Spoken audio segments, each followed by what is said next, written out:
Well, good morning, good evening, good night, wherever you may be. This is CB Smallwood here with you on the show that we all know and love, Skitching Past Midnight Live. I am your somewhat humble host, man of the hour, and that is, of course, CB Smallwood. Take that for what it's worth. And as I'm talking here, I'll kind of piddle around, see if I can fix this visual quality. I don't know. Flash on, flash off. There we go. That did it. That did the trick. Using, I forgot what this software is called, Prism Live Studio. Using it, sometimes it's beautiful. It's a breeze. And other times it can give you a hassle. But I think it's like that with any streaming service. So let's get that out of the way. Let's go ahead and talk about what we're going to talk about today. Okay. First of all, I got lots of pages to show you, to share with you. A lot of these you've seen before, and there's a couple of new ones as well. And I just kind of, I like to do these little updates from time to time. I know you've already seen this thing, but we'll go ahead and get into it. But first, before we go any further, just want to remind everyone that we do have a question of the day. And that question is, have you seen WandaVision? And what do you think? Have you seen WandaVision, and what do you think? I have seen WandaVision. I'm caught up with all 5 episodes as of this video. But I'm not going to get into it, unless some people start popping in or I get toward the end of the show. So with that said, let's go ahead and let's look at the stuff I've been working on. So let me raise up my tripod thingamajigger just a little bit. Wonder if I can adjust this. It's going to be a little crooked, but that's okay. We're going to go criminal here. Here's this thing that I never did finish. And I will finish it. It's just that I need to make sure I have good reference for a gun and stuff. I want it to look good. And so usually what ends up happening is when it comes time to use reference and stuff like that, I got to find the right reference. I got to find the right everything. And then when it gets to that point, it turns to a lot of work. So I end up doing something else. It's kind of bad. I need to work on that, reference for that hand. And I was going to draw a little bit of stuff right here. But anyway, let's get that out of the way. Let's fold this on over. So what we're looking at right now is part of the Wildcat Anthology. Wildcat Anthology, hot, rocking, coming at you. It's a happening. Right now we've got roughly about 6 to 7 creators working on this.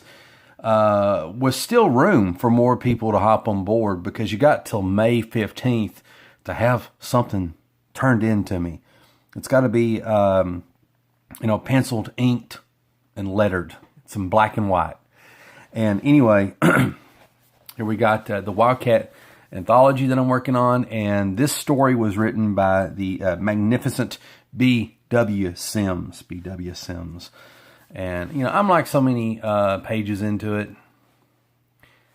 Flip this bad boy over. I'm going to have to talk quicker because, I never know when these broadcasts will abruptly end because of freaking streaming issues.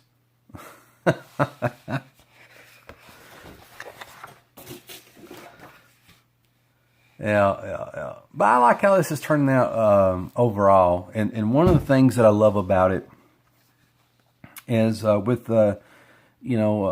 Barry's script, he it challenged me to draw a few things that I'm not comfortable with, and that's a good thing. That's a good thing. For example, I've never drawn polar bears before, but here we are.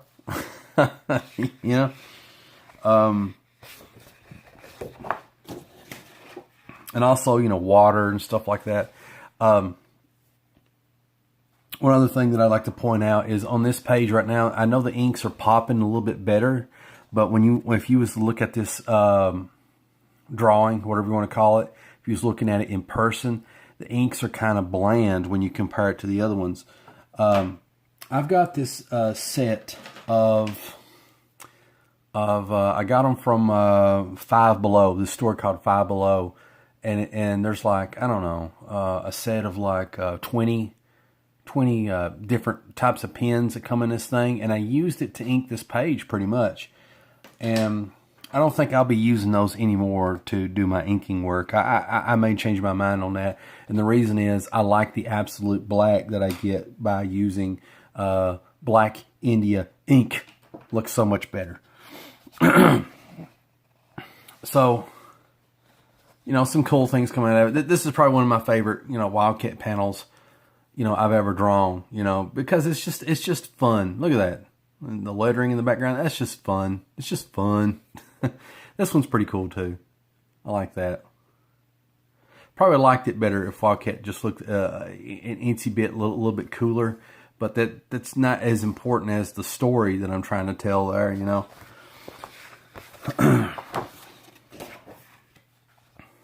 Here we got some more mayhem going on here. Da da da da da. Okay.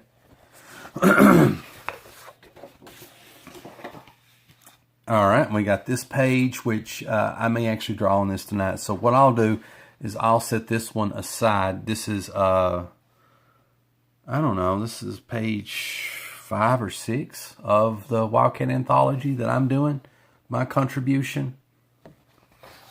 So I'll lay that aside so I can come back to that later. Here's another project that I'm working on. This is hard case. And I think this looks pretty pimpin'. Looks pretty good. I could be wrong. Hey, I'm Hardcase. Hardcase is a character from Malibu Comics of the Ultraverse back in the 90s. Ultraverse was just this really cool universe of characters, you know, owned by Malibu Comics that came out in the 90s. And basically, after the success of Image Comics, everybody was scrambling to up their game in one way or another. And Malibu Comics stepped up with the Ultraverse. And the Ultraverse had, I would argue, the best of all worlds, if that makes sense. They had the flawed characters. What I mean is flawed. I don't mean like in a sense like the characters are poorly written. No, total opposite. What I mean is like the characters, like how Stan Lee would write characters. Like you had Ben Grimm, who's not entirely, you know, happy being the Thing, being a Rocky monster man. You had, you know, Peter Parker, who's learning how to use his powers and the consequences that come with that. You know, I mean, characters that are not perfect. And so a lot of Ultraverse characters have that Marvel quality of them not being perfect, but they also have this, you know, the way they wrote the stories is very DC Comics-ish, if that makes sense. DC has this way that they write their characters, and also so they borrowed some or intuitively maybe a little bit from DC. And then art-wise, they embraced a lot of that cool imagery of the 90s, and just this was just like a happy merger of all these things coming together. So anyway, this project right here, the hard case thing, what this is basically this. You know, I've been itching to draw some Malibu Comics characters, and then I get these wild hairs all the time, and these wild ideas. And the wild idea for this is like, why not just draw a comic book? And a lot of people's like, oh my God, are you serious right now, CB? Like the time and the effort that goes into that. I don't know. I really don't care.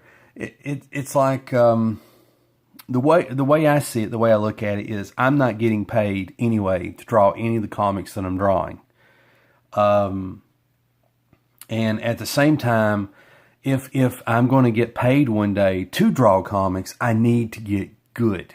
And the only way you can get good is by drawing comics. It's like this weird thing. So at some point, me as a person, as an artist, I have to sacrifice something in order to get something. That's just the way it works. You know, it's like this. I'm pretty sure that there's some type of scientific law of energies or something where you have to put in something to get something out. Well, same thing with this. In order for me to to get work for a living, either drawing my own stuff, other people's stuff in terms of comics, I need to get good enough to where people want to pay me to do that. And to do that, I have to draw comics. And if no one's going to hire you or no one's going to buy the books you make, then what you got to do is you got to just make comics anyway. You just got to make stuff and then put it out there. And the more comics you make, guess what? The better you will get. And I notice this all the time, you know, little things. So anyway, this is the hard case story that I'm working on. I think it's pretty cool. This is a continuation of that. This is like a freehand Los Angeles that I drew. There's a few buildings that are make-believe that are not in actual Los Angeles, but that's okay. It's comic books. So anyway, you know, I may take a ruler. He'll tidy up a few things. I think this side of the drawing won't need much, you know, use of a ruler. Over here, things kind of get out of hand a little bit, and then over here, it's like something went astray, you know. So like you could tell, you know, I just wanted to get it over with. But I whipped this out in like I don't know, hour and a half or something like that. Hour and a half is what it took me to do this. I could be wrong. So that's pretty good. So, and then later on in the day, I laid out the rest of this page. You know, I got to fill in the details of these buildings. You know, here we've got, you know, hard case, you know, kind of looking on and stuff. And you know, that face is subject to change. And there he is looking at this thing that's just kind of, you know, going through the sky. So there's that. And let's not forget another project that I'm working on, another one of these free things. Now, the hard case story that you just saw a while ago, that's going to be a free comic book when I get done with it. You know, just going to give it away for free because I don't own the character. And it's just something for me to connect with other people. It's a little bit of fan service on my part, you know, toward, you know, my love of Ultraverse. And it's also an excuse for me to get better at comics, among other things. So here's another one of these, and this is also going to be a free comic whenever I get done with it. This is Crimson Frog. I created Crimson Frog, but I can't say I really own him because he's based off the Cyber Frog universe. Okay, so I imagine there's going to be a lot of trouble with that. So this is something, again, you know, giveaway free. Can't make any money off of it, and this is going to be like a one and done, you know. So once I get this issue done, you know, I probably ain't going to do another one. And thing I like about this is kind of like a very complex layout, lots of stuff going on, and so I have to kind of break it up mentally how I'm drawing this page. With Crimson Frog here, you know, he's like one layer of this drawing. The second layer is these Vespis, okay? Third layer is Crimson Frog himself with this girl on his leg. Fourth layer is these bullets coming out here. Yeah. I think, you know, there might be upwards of 5 layers that I'm doing, if that makes sense. If you play around with GIMP, Photoshop, any of those types of programs, Krita, Media Bang Paint, I think you know what I mean by layers. So like the way I drew this is like layers upon layers, and I think it's going to look really cool when I get done. And so this is going to be the cover of Crimson Frog. And so if we look at the interiors, it's one of my favorite things I've ever drawn, you know.